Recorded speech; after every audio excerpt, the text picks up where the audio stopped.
प्यारे बच्चों, मेरा नाम राहुल सिंह, मैं आनंद बाल विद्या मंदिर शिवगंज स्कूल से आज हम कक्षा 10वीं के सामाजिक विज्ञान विषय के सिलेबस के बारे में जानकारी देंगे। तो देखिए, इसको मैंने 3 भागों में, ऐसे तो ये 4 भागों में डिवाइड करेंगे हम, ठीक है। सबसे पहले इतिहास जो 20 अंक का हमारे स्कूल के अंदर एग्जाम में आता है, उसके बाद में राजनीतिक विज्ञान जो 20 अंक का हमारे एग्जाम में आता है, उसके बाद में भूगोल जो 18 अंक की हमारे एग्जाम के अंदर आता है। अब हम सबसे पहले लेते हैं इतिहास। इतिहास को देखिए, जो 20 अंक के अंदर हमने डिवाइड किया है, तो उसके पहला चैप्टर जो है स्वर्णीय भारत प्रारंभ से 1206 ईस्वी, ये आता है आपके 5 अंक का बोर्ड के एग्जाम में। सेकंड चैप्टर जो है संघर्षकालीन भारत 1206 से लगाकर 1757 तक, ये आपकी भी बोर्ड के अंदर 5 अंक का आता है। उसके बाद में थर्ड चैप्टर है अंग्रेजी साम्राज्य का प्रतिकार एवं संघर्ष, ये आपकी 6 नंबर का बोर्ड में निम्नात्मक के प्रश्न के रूप में आता है। फिर हमारे पास में इतिहास का लास्ट चैप्टर जो है वो है विश्व का इतिहास, जो 4 अंक का हमारे बोर्ड के एग्जाम में आता है।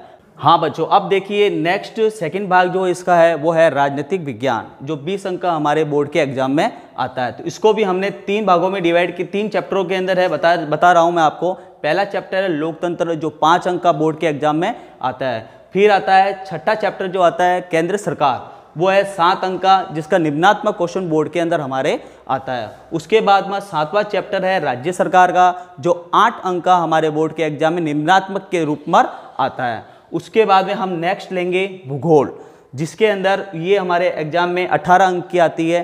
तो देखिए भूगोल का 8वां चैप्टर जो है जल संसाधन, 3 अंक का हमारे बोर्ड में आता है, और इसका 1 अंक का नक्शा जो होता है, मानचित्र, वो हमारे इस किताब में से, इस चैप्टर में से आता है।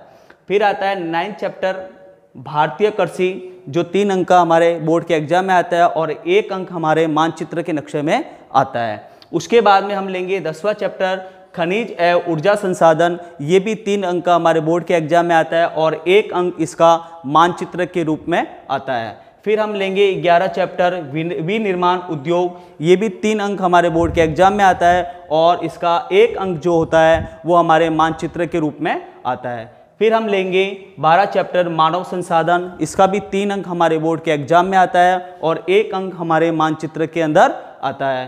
फिर हम लेंगे लेसन नंबर 13 जो है परिवहन व संचार, ये भी 3 अंक हमारे बोर्ड के एग्जाम में आता है। हाँ बच्चों, हम बात करेंगे नेक्स्ट सेक्शन की इकोनॉमिक्स अर्थशास्त्र 18 अंक की, ठीक है। इसके अंदर हमारे पास में 14, 15, 16, 17, 18 ये हमारे चैप्टर बोर्ड के एग्जाम में आते हैं। अब हम बात करते हैं लेसन नंबर 14 की, जो है आर्थिक अवधारणा एवं नियोजन, जो हमारे बोर्ड के एग्जाम में 3 अंक का आता है। फिर नेक्स्ट चैप्टर है वो है लेसन नंबर 15, जो है भारतीय अर्थव्यवस्था की विशेषताएं एवं नवीन प्रवृत्तियां, जो हमारे बोर्ड के एग्जाम में 4 अंक से के ताल्लुक रखती है। नेक्स्ट चैप्टर जो है 16, वो है भारतीय अर्थव्यवस्था के समक्ष चुनौतियां, जो हमारे बोर्ड के एग्जाम में 3 मार्क्स का आता है। उसके बाद में लेसन नंबर 17 है मुद्रा और वित्तीय संस्थाएं, जो हमारे बोर्ड के एग्जाम में 4 अंक से ताल्लुक रखती है। उसके बाद में लेसन नंबर 18 अर्थशास्त्र का लास्ट है, वो है उपभोक्ता एवं विधिक जागरूकता तथा सूचना का